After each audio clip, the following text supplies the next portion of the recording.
Two men lie dead in the street. For 3.5 days, nobody buries them. And the whole world throws a party. People are sending each other gifts because these two are finally gone. Revelation chapter 11, verse 10. And they that dwell upon the earth shall rejoice over them, and make merry, and shall send gifts one to another, because these two prophets tormented them that dwelt on the earth. They're introduced in Revelation chapter 11, verse 3. And I will give power unto my two witnesses, and they shall prophesy 1,260 days, clothed in sackcloth. 1,260 days. That's 3.5 years. And sackcloth is mourning clothes, rough, uncomfortable, worn when you're grieving something, and nobody can touch them. Verse 6.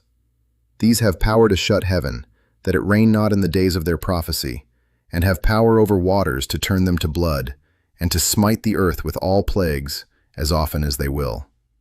Fire comes out of their mouths. They shut the sky so it doesn't rain. They turn water to blood. Then their time runs out, and the beast kills them. So who are they? Most people you'll hear say they're Moses and Elijah. And the case is decent. Elijah shut up the sky for 3.5 years. Moses turned water to blood and brought plagues on Egypt. Same signs, same two men. Plus, God promised Elijah would come back. Malachi chapter 4, verse 5. Behold, I will send you Elijah the prophet before the coming of the great and dreadful day of the Lord. Here's my problem with it. Peter raised a woman from the dead. Paul did it too. Nobody says they were carrying Elijah's spirit. Doing a miracle somebody else did first doesn't make you that person. And Revelation 11 never names either man. Second view swaps Moses for Enoch. The reasoning is that Enoch never died, Elijah never died, and Scripture says men die once. Hebrews chapter 9, verse 27. And as it is appointed unto men once to die, but after this the judgment. So these have to be the two who still owe a death.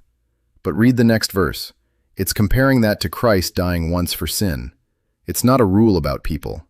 Lazarus died twice. And Paul says a whole generation of believers will never die at all. Third view says, they're not people at all. They're the church. And this one has real teeth, because Revelation itself tells you what a lampstand is. Chapter 1, verse 20. The 7 candlesticks which thou sawest are the 7 churches. But look at how they die. Bodies in a street, a specific city, 3.5 days. Then they stand up while people watch.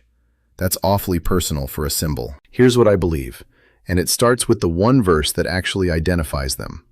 Revelation 11, verse 4. These are the 2 olive trees, and the 2 candlesticks standing before the God of the earth. 2 olive trees. That's not a random image. John is quoting a prophet named Zechariah, and he's quoting one specific verse. Zechariah chapter 4, verse 14. These are the 2 anointed ones that stand by the Lord of the whole earth.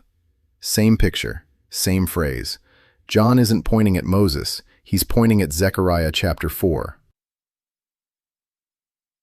Here's what I believe, and it starts with the one verse that actually identifies them. Revelation 11, verse 4. These are the 2 olive trees, and the 2 candlesticks standing before the God of the earth. 2 olive trees. That's not a random image. John is quoting a prophet named Zechariah, and he's quoting one specific verse. Zechariah chapter 4, verse 14. These are the 2 anointed ones that stand by the Lord of the whole earth. Same picture, same phrase. John isn't pointing at Moses, he's pointing at Zechariah chapter 4. So who are the 2 anointed ones in Zechariah? 2 men rebuilding the temple after Israel came home from exile. Zerubbabel, the governor, the royal line, and Joshua, the high priest, the priestly line. A king and a priest, standing together, feeding oil to the lamp. Now, I don't think those 2 men come back from the dead. I think 2 men come carrying what they carried, and we've seen God do exactly that before. John the Baptist wasn't Elijah. Asked point blank, he said, I am not. But listen to how God described him. Luke chapter 1, verse 17. And he shall go before him in the spirit and power of Elias. Elias is just the Greek spelling of Elijah, not the man, the spirit and power of the man. That's what I think happens here. One more thing, and it's the piece that convinced me. God told Zerubbabel his own hands would finish the temple. Zechariah 4, verse 9. The hands of Zerubbabel have laid the foundation of this house.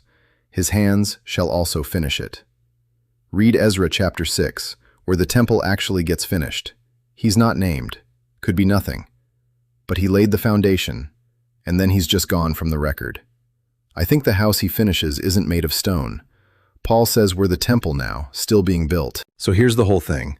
Two men carrying a king's mantle and a priest's mantle, showing up when the church is under the worst pressure it's ever faced, feeding oil to the lamp, in mourning clothes because they see what the church has become, and the world will hate them for it. I could be wrong about this one. This is one of those things that we'll never really know. If you land somewhere different, tell me in the comments, and tell me what verse got you there. That's the part I actually want to read.